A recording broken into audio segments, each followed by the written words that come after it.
Olá, quero cumprimentar você que acompanha as atividades do Grupo Espírita Corrente do Bem de Xanxerê e felizes por estarmos mais uma vez reunidos para esse estudo sobre o Evangelho segundo o Espiritismo. Hoje vamos tratar do capítulo 10, que fala sobre os que são bem-aventurados aqueles que são misericordiosos.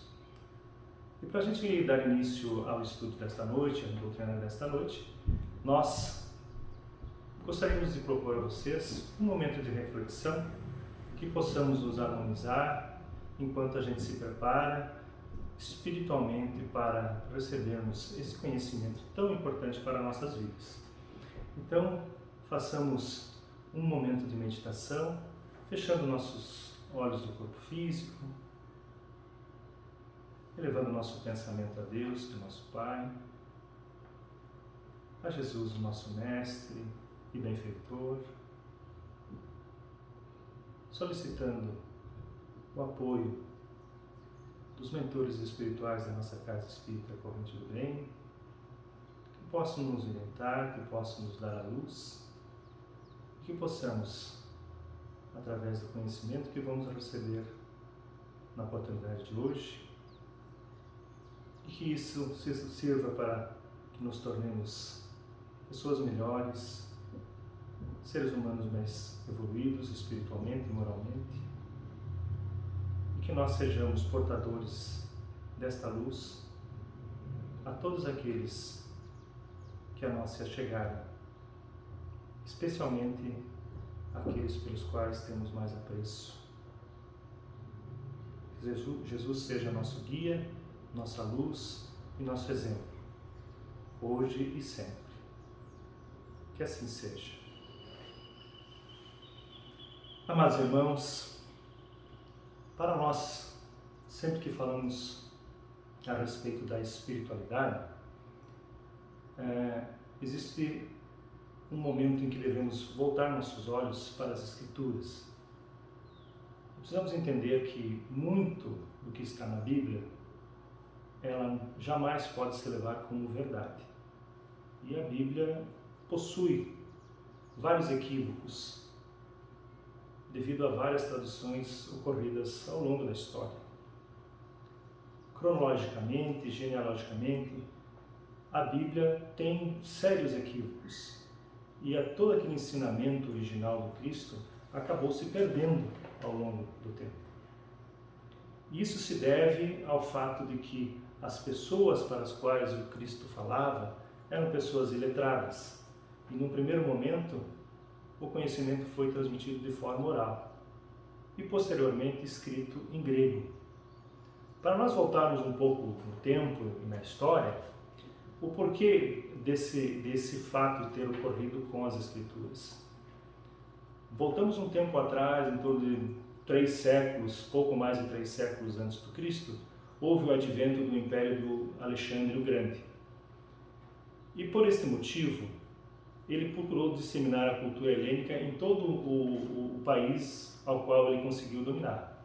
Na Babilônia, no Egito, em todo o Oriente Médio e até as fronteiras da atual Índia.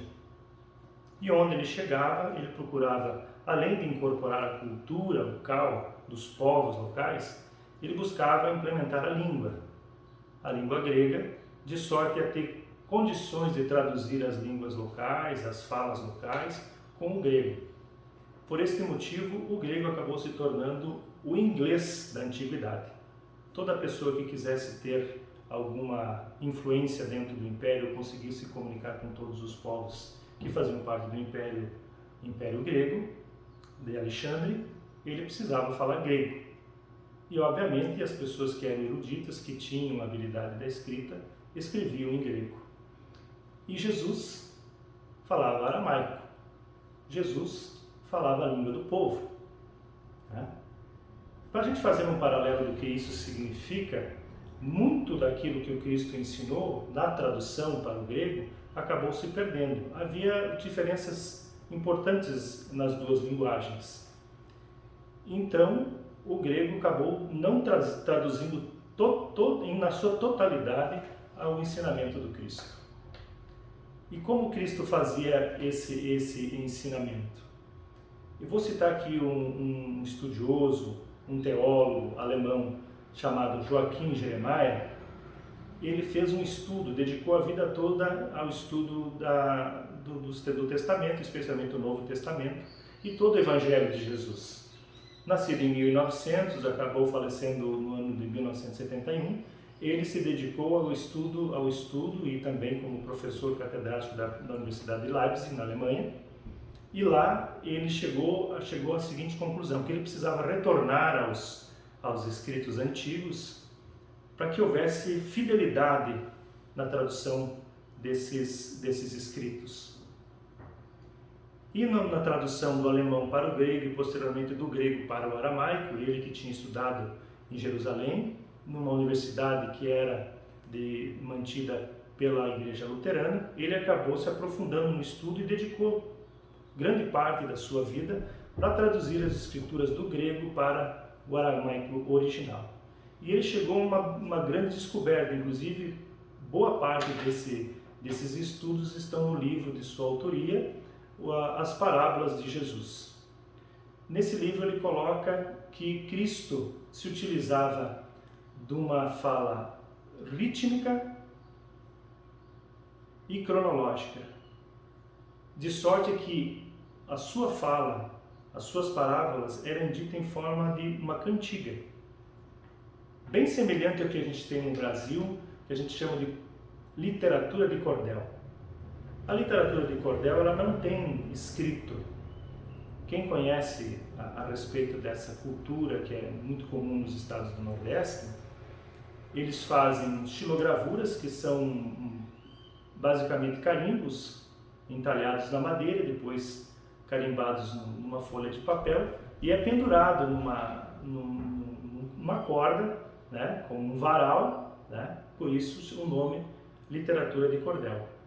Como não tem nada escrito, o cancioneiro, a pessoa que tem essa cultura muito mais forte, o que ele faz? Ele declama uma história e as pessoas vão acompanhando pelas gravuras, tudo de forma oral. E dessa forma ele consegue transmitir mais fielmente o seu pensamento, o seu conhecimento através da oralidade. O Cristo se utilizou desse artifício e era praticamente um poeta, um cancioneiro. Desta forma, ele conseguiu transmitir todo aquele conhecimento, toda aquela filosofia que ele desejava transmitir para a cabeça daquelas pessoas que eram iletradas, pessoas que não tinham conhecimento. Então, a partir do estudo do Dr. Jeremiah, eles conseguiram identificar mais essa qualidade, mais esse mecanismo utilizado por Jesus, para que fizesse com que se fixasse a ideia da sua filosofia na cabeça das pessoas. Se ele houvesse deixado algo escrito, a escrita teria sido corrompida, assim como todas as escrituras o foram. E o Espiritismo tem por objetivo resgatar esse cristianismo original, essa filosofia do Cristo original, que se perdeu ao longo do tempo. E por isso, nesse momento, nós chegamos ao ponto da nossa doutrinária da noite de hoje, onde vamos falar sobre esses ensinamentos do Cristo, que basicamente se dedicou não a condenar os pecados, não a condenar a conduta das pessoas, mas basicamente buscar o equilíbrio do nosso pensamento e a paz interior tão necessárias para que vivamos de modo mais equilibrado e especialmente vivamos em harmonia com as outras pessoas que também estão aqui passando por um processo de aprendizado enquanto estão encarnados. E o Cristo sempre focou o seu ensinamento em cuidarmos desses pensamentos, em cuidarmos da nossa conduta, para que não houvesse arrependimento. Nas suas palavras, ele sempre dizia que o pensamento acabava por adoecer o corpo. Então, cuidar do nosso pensamento, cuidar dos nossos sentimentos, e a gente sabe, quem estuda a doutrina espírita, sabe que o sentimentos de ódio, sentimentos negativos, nos prejudicam fortemente. E também essas emanações, através do nosso perispírito, acabam alcançando outros seres e acaba também causando males em outros seres, em nossos irmãos de caminhada. Então, Cristo sempre buscou nos seus ensinamentos que nós devemos policiar o nosso pensamento, buscar, trabalhar, nos empenharmos pela reforma íntima, que é tirar todo esse sentimento de maldade ou qualquer sentimento depreciativo que tivermos dentro de nós, de sorte a termos sanidade mental e também sanidade do nosso corpo físico. Então, sobre a questão mais específica do capítulo 10, vamos falar sobre o perdão das ofensas. Né? Aqui, naquele momento, Pedro, chegando ao Cristo, lhe pergunta: quantas vezes perdoarei o meu irmão? E o Cristo lhe diz: 70 vezes 7. Ou seja, infinitamente. Por que desta fala do Cristo? O Cristo queria deixar bem claro que, assim como qualquer indivíduo, qualquer pessoa, inúmeras vezes solicita o perdão de Deus, pede perdão a Deus, e Deus, todas as vezes, como bom Pai, perdoa, negligencia, não leva isto em consideração, porque todos somos seus filhos e Ele, na sua indulgência eterna, procura nos perdoar todas as vezes que solicitamos. Então, de igual sorte, o Cristo nos passa o ensinamento de que Deus espera, da mesma forma, o mesmo comportamento de nossa parte. Que possamos ter essa indulgência e possamos perdoar o nosso irmão tantas vezes quantas forem necessárias. E isso é tão claro dentro do ensinamento do Cristo, que Ele mesmo, por inúmeras vezes, relevou as atitudes dos seus seguidores.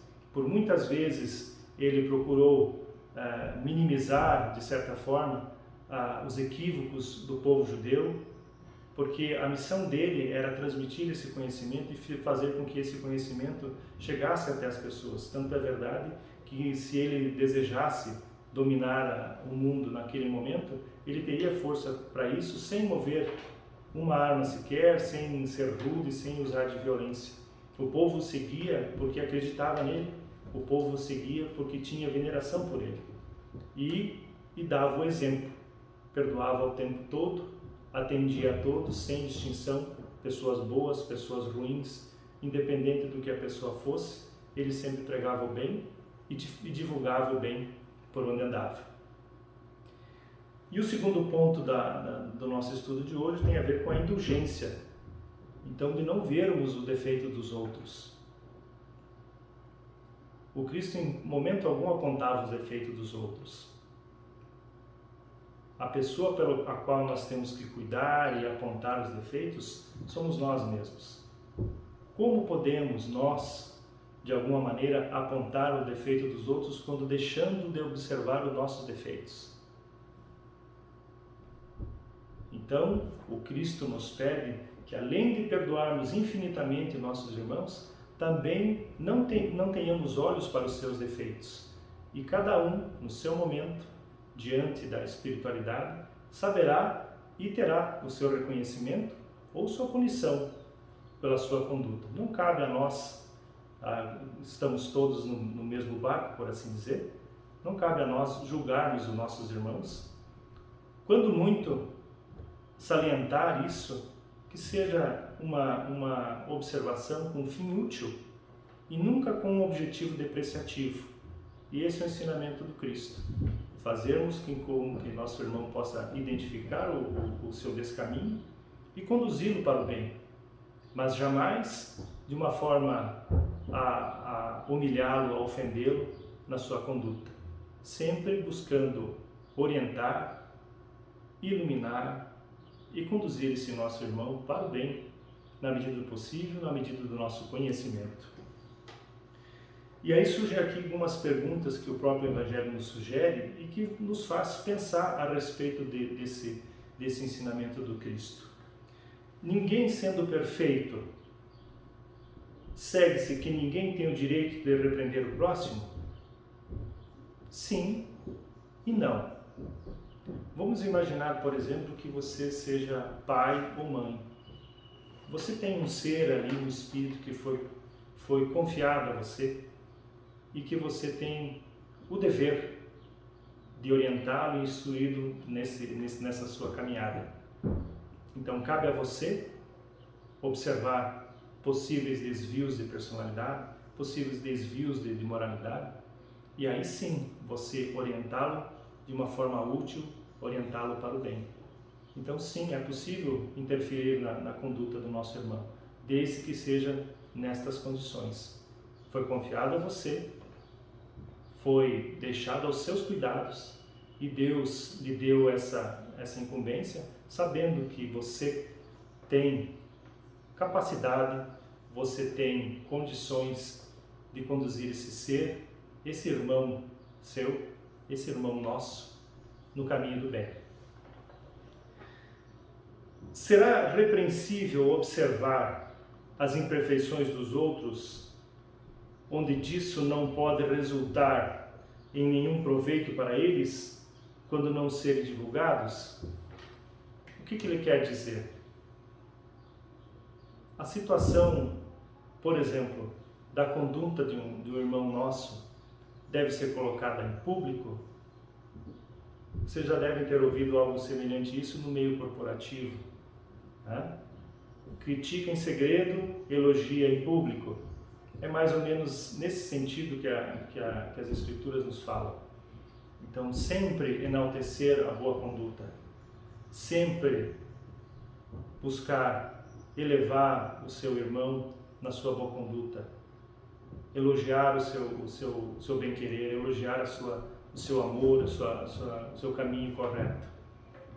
E quando for para arrepender, que seja isso em segredo, para que ninguém saiba, que não sirva de ofensa, que não possa denegrir a imagem dele perante as outras pessoas.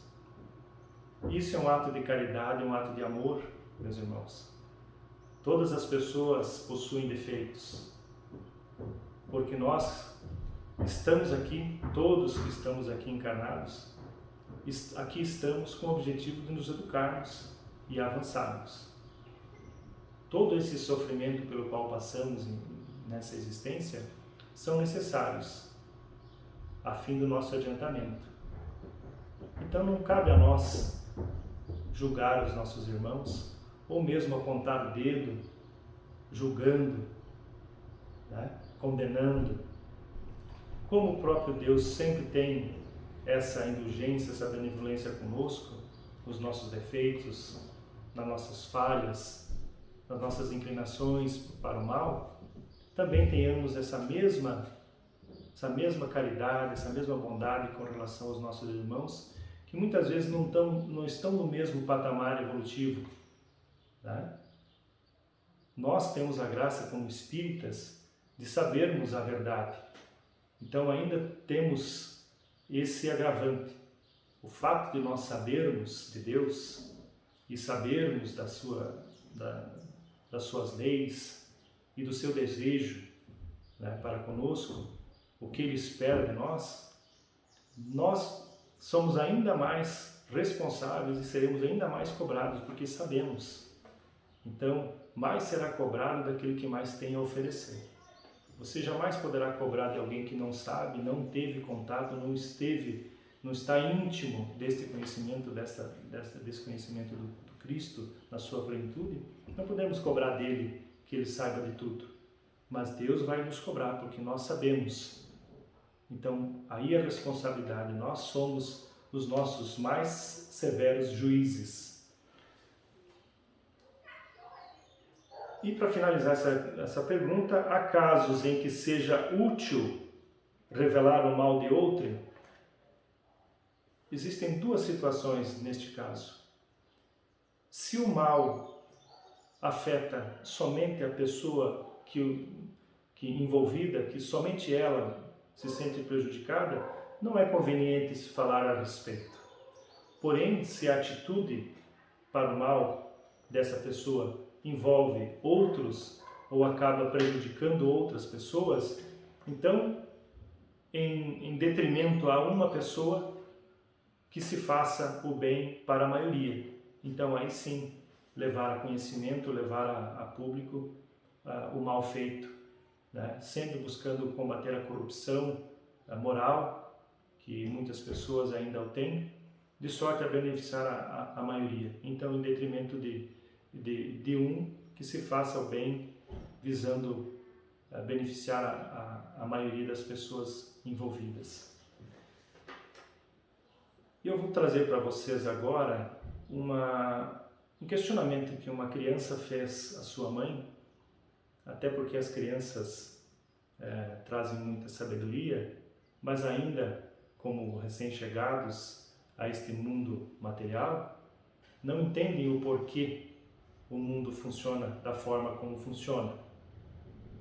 E por vezes tem a sua espiritualidade muito mais aflorada pela pouca idade e tem dificuldade de olhar para as pessoas e entender o seu comportamento. Muitas vezes um comportamento perverso, ainda carecendo de evolução.